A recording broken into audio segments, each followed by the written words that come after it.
Hundreds of Syrian refugees are stranded in remote desert areas because Jordan is restricting informal border crossings, Human Rights Watch says. The refugees are stuck just inside Jordan's border with only limited access to food, water and medical help. HRW said Jordan had done a great deal to help Syrians fleeing the conflict in their country, but that this was no excuse to abandon newer arrivals. Jordan's government said it continued to adopt an open border policy.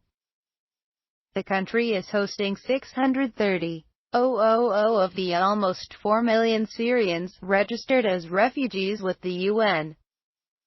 Jordan says a total of 1.4 million Syrians are living there, including those who arrived before the start of the uprising against President Bashar al-Assad in 2011.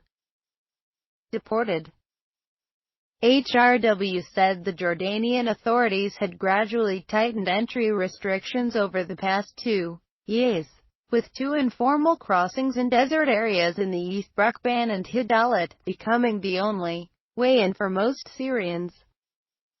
Jordan had heavily restricted entries at those crossings too from July 2014, the U.S.-based group added. HRW said recent satellite imagery showed approximately 175 informal tent shelters at Rukban and 68 at Hidalat, indicating the likely presence of hundreds of people. Aid agencies estimated that about 500 people were stranded there in mid-April, but an international aid worker told HRW that this number had dropped to about 1,000 by late May after the Jordanian border guards allowed some of them to move out of the border zone.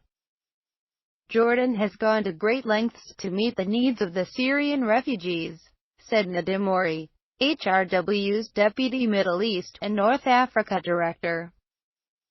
But that is no excuse to abandon newer arrivals in remote border areas for weeks without effective protection and regular aid access.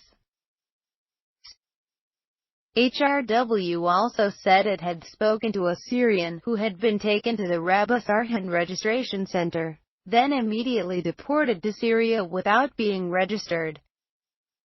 Such summary returns would amount to refoulement, which violates the prohibition in customary international law on returning a person to a real risk of persecution, the group warned.